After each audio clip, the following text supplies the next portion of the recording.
Hello guys, welcome to UPSC point. दोस्तों, जैसा कि आप जानते हैं कि हम कंप्लीट हिस्ट्री को कहानी की तरह पढ़ रहे हैं और सभी महत्वपूर्ण तथ्यों को ट्रिक और कोरिलेशन के माध्यम से याद करते हैं। आज के इस वीडियो में हम चंद्रगुप्त द्वितीय और उनके बाद के सभी गुप्त शासकों के बारे में विस्तार से पढ़ेंगे। इससे पहले हमने समुद्रगुप्त तक सारी चीज़ें कवर कर ली थी और सभी महत्वपूर्ण तथ्यों को हम याद कर चुके हैं। तो चलिए आज की वीडियो की शुरुआत करते हैं। जो नए बच्चे हैं उनको भी दिक्कत नहीं आएगी, बस आप पेशेंस रखिएगा, आपको सब कुछ बहुत ही अच्छे से याद होने वाला है। तो चलिए आज के टॉपिक की ओर बढ़ते हैं।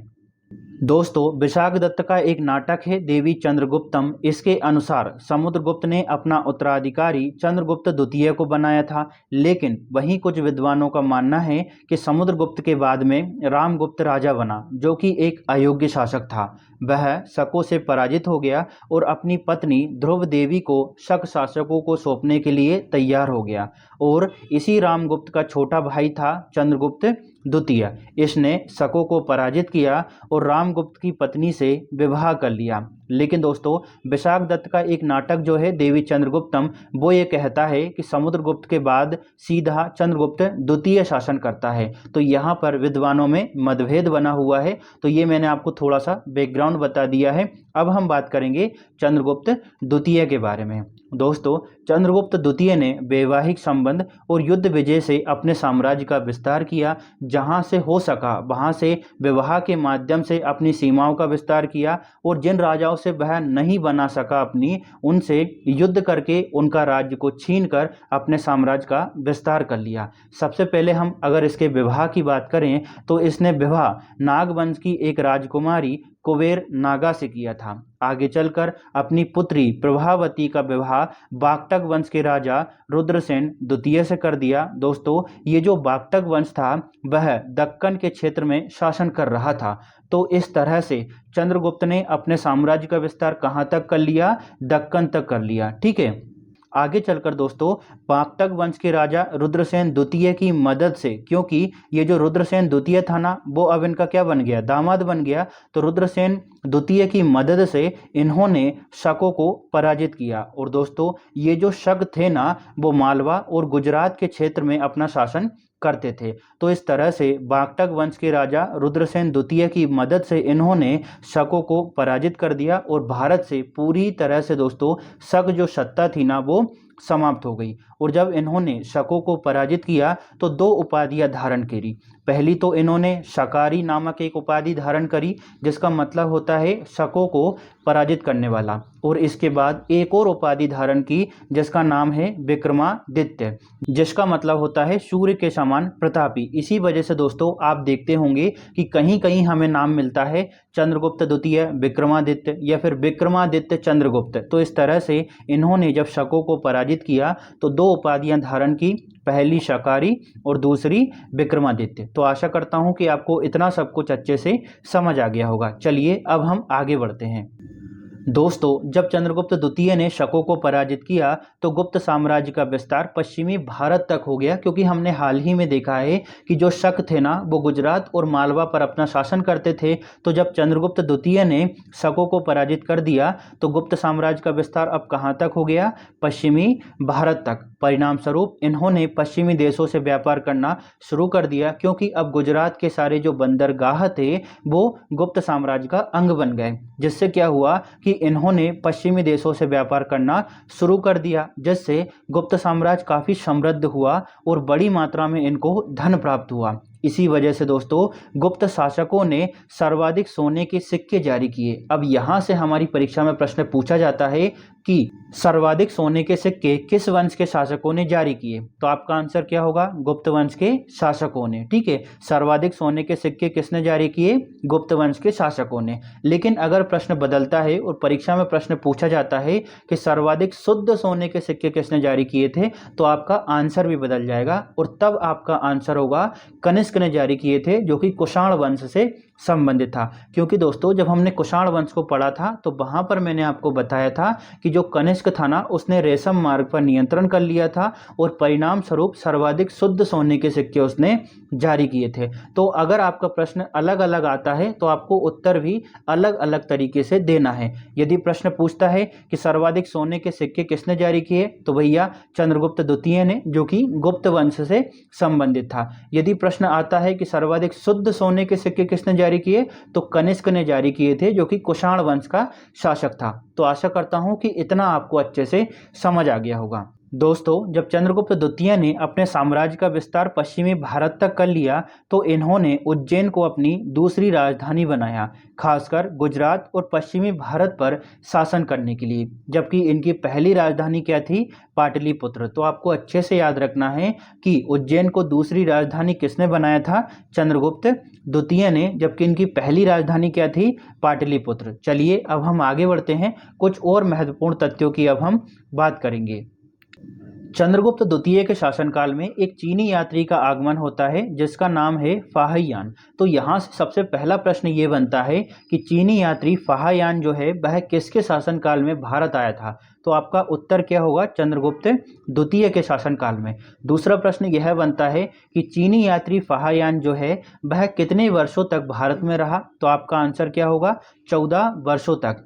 399 ईस्वी में इसका भारत में आगमन होता है और यह 414 ईस्वी तक भारत में रहता है। तो टोटल 14 सालों तक यह भारत में निवास करता है। अब भैया चीनी यात्री जो फाहियान है वह क्यों आया था? इसका उद्देश्य क्या था? तो दोस्तों यह बुद्ध की भूमि को देखना चाहता था और भारत में बौद्ध पांडुलिपियों को एकत्रित करना चाहता था। पांडुलिपि का मतलब होता है कि वो पुस्तकें जो हाथ से लिखी गई हो, तो हाथ से लिखी गई पुस्तकों को पांडुलिपि कहा जाता था। तो फाहियान का उद्देश्य क्या था? बुद्ध की भूमि को देखना और भारत में बौद्ध पांडुलिपियों को एकत्रित करना। फाहियान ने अपनी यात्रा का विवरण फो क्यों नामक एक ग्रंथ में किया है। तो इसको अच्छे से याद रखिएगा। फाहियान ने अपनी यात्रा का विवरण काय में दिया है? फो क्यों नामक एक ग्रंथ में। अब हम बात करते हैं कि जो फाहियान था चीनी यात्री, उसने भारत के संबंध में क्या कहा है, क्योंकि यहाँ से स्टेटमेंट के तौर पर परीक्षाओं में प्रश्न पूछा जाता है। तो चलिए अब हम बात करते हैं फाहियान के यात्रा विवरण में क्या कहा गया है।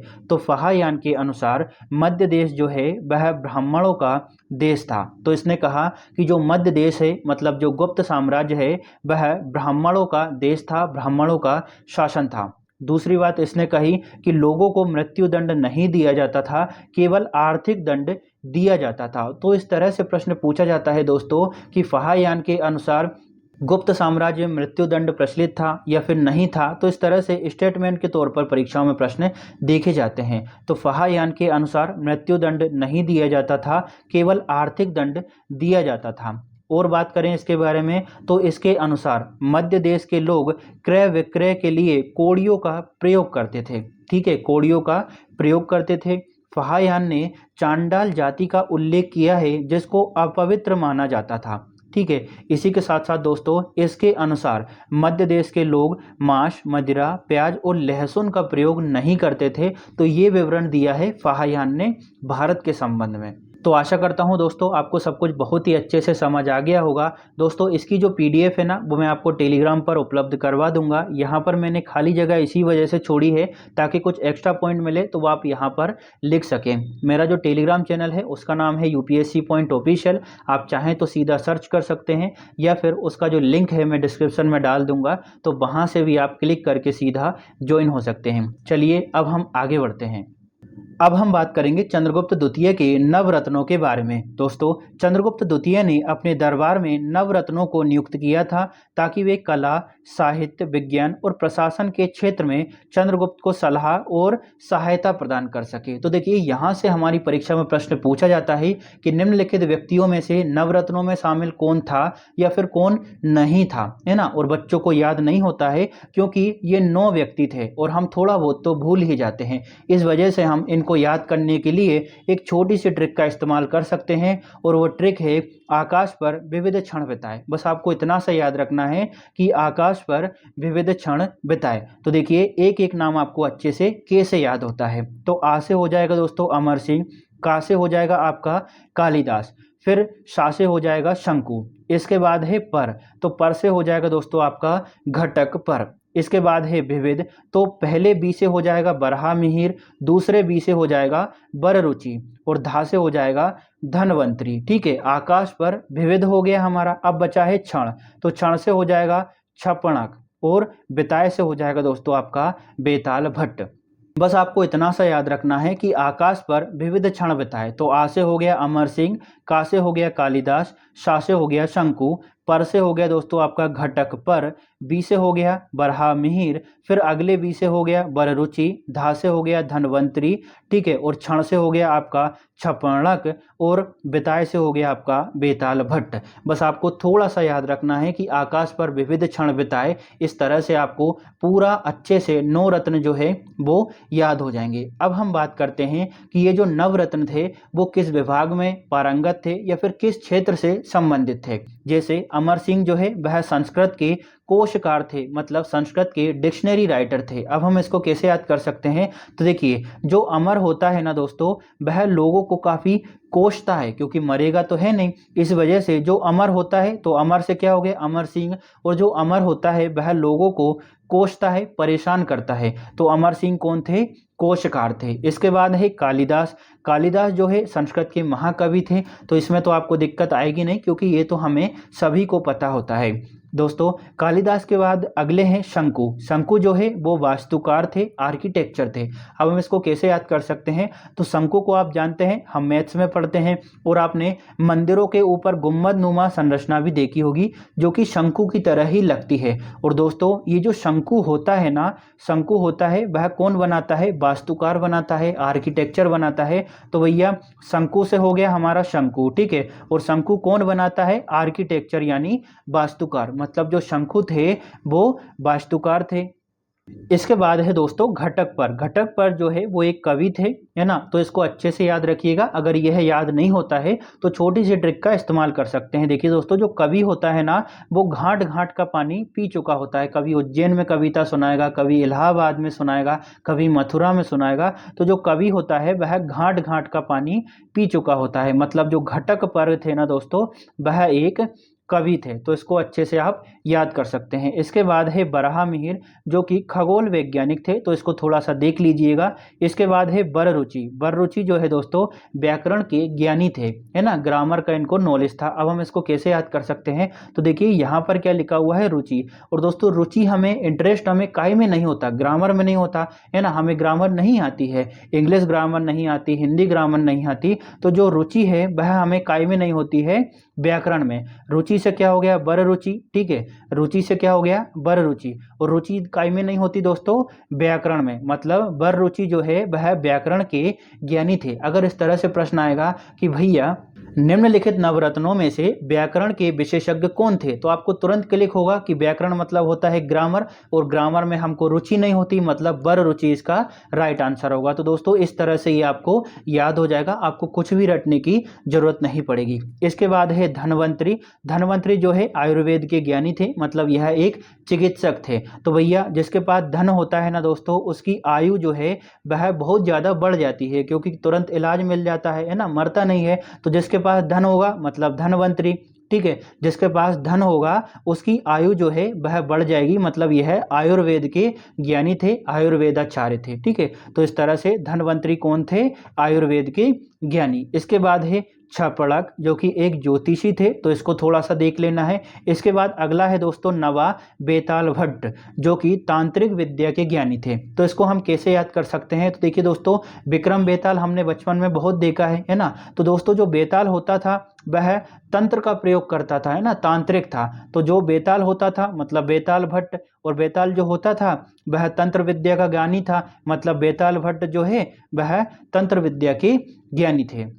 तो इस तरह से दोस्तों आपको जो नवरत्न है ना वो बहुत अच्छे से याद हो गए होंगे। इसी के साथ हमने सारे जो नवरत्न है उनका क्रम भी देख लिया था, और हमारी ट्रिक क्या थी, आकाश पर विविध क्षण बिताए, तो आ से हो गया था हमारा अमर सिंह, का से हो गया कालिदास, शा से हो गया था दोस्तों हमारा शंकु, इसके बाद पर से हो गया था घटक पर, बी से हो गया था बरहा मिहिर, फिर अगले बी से हो गया था बररुचि, धा से हो गया था धन्वंतरी, क्षण से हो गया था हमारा छपड़क और बेताल से हो गया था दोस्तों हमारा बेताल भट्ट। तो आपको क्रम याद हो गया, यह किस क्षेत्र में पारंगत थे वो भी अच्छे से याद हो गया होगा। दोस्तों चंद्रगुप्त द्वितीय के बाद में गुप्त वंश का अगला शासक बनता है कुमारगुप्त प्रथम। इसके बारे में जो सबसे इंपॉर्टेंट पॉइंट है वो यह है कि कुमारगुप्त ने नालंदा बिहार की स्थापना करवाई थी, जिसको नालंदा विश्वविद्यालय के नाम से जाना जाता है। अब यहाँ से हमारी परीक्षा में प्रश्न पूछा जाता है कि निम्नलिखित में से किस गुप्त शासक द्वारा नालंदा बिहार का निर्माण करवाया था। तो आपको याद रखना है वह कौन था, कुमारगुप्त प्रथम। अगर यह याद नहीं होता है तो आप छोटी सी ट्रिक का इस्तेमाल कर सकते हैं कि भैया जो कुमार होते हैं ना, मतलब जो प्रिंस होते हैं, राजकुमार होते हैं, वह नल्ले से होते हैं, उनको कुछ समझ नहीं आता कि भैया शासन कैसे चलाना है, प्रशासन कैसे चलाना है। तो जो कुमार होते हैं मतलब कुमारगुप्त प्रथम, और जो कुमार होते हैं वह नल्ले से होते हैं मतलब नालंदा विश्वविद्यालय। तो एक दूसरे से इंटरलिंक हो जाएगा और आपको कुछ भी रटने की जरूरत नहीं पड़ेगी। एक और पॉइंट यहाँ पर याद रखना है कि नालंदा विश्वविद्यालय को ऑक्सफोर्ड ऑफ महायान कहा जाता है। क्या कहा जाता है, ऑक्सफोर्ड ऑफ महायान। इसी के साथ आपको एक और पॉइंट यहाँ पर इंपॉर्टेंट याद रखना है कि कुमारगुप्त के शासन की जानकारी हमें मंदसौर अभिलेख से मिलती है, जिसकी रचना वत्स भट्टी द्वारा करवाई गई थी। तो यहाँ पर हमने कुमारगुप्त के बारे में जो इंपॉर्टेंट पॉइंट थे उनको अच्छे से कवर कर लिया है। चलिए अब हम आगे बढ़ते हैं। दोस्तों कुमारगुप्त के बाद गुप्त वंश के अगले शासक हुए स्कंदगुप्त। इनके समय इतिहास की सबसे महत्वपूर्ण घटना होती है हूणों का आक्रमण। देखिए प्रथम हूण आक्रमण स्कंदगुप्त के शासनकाल में ही होता है। यहाँ से परीक्षा में प्रश्न पूछा जाता है कि भारत पर पहली बार हूण आक्रमण किस गुप्त शासक के शासनकाल में हुआ। तो आपको अच्छे से याद रखना है कि स्कंदगुप्त के शासनकाल में पहली बार हूण आक्रमण हुए थे। अब भैया ये हूण कौन थे, तो दोस्तों हूण जो है वह मध्य एशिया के चरवाहे थे। यह अपने क्रूर हमलों और लूटपाट के लिए जाने जाते थे। जब चंद्रगुप्त द्वितीय के बाद में धीरे धीरे शासन कमजोर होने लगा तो हूणों को भारत पर हमला करने का अवसर मिल गया। लेकिन दोस्तों स्कंदगुप्त जो है काफी प्रतापी शासक थे और इन्होंने हूण आक्रमण को असफल कर दिया। लेकिन जब इन्होंने हूणों के आक्रमण को असफल किया तो गुप्त साम्राज्य की आर्थिक स्थिति कमजोर हो गई, क्योंकि बड़ी मात्रा में धन का खर्च हुआ, बड़ी मात्रा में सेना पर खर्च हुआ। तो स्कंदगुप्त ने इनके आक्रमण को तो असफल कर दिया, लेकिन गुप्त साम्राज्य की आर्थिक स्थिति धीरे धीरे कमजोर हो गई।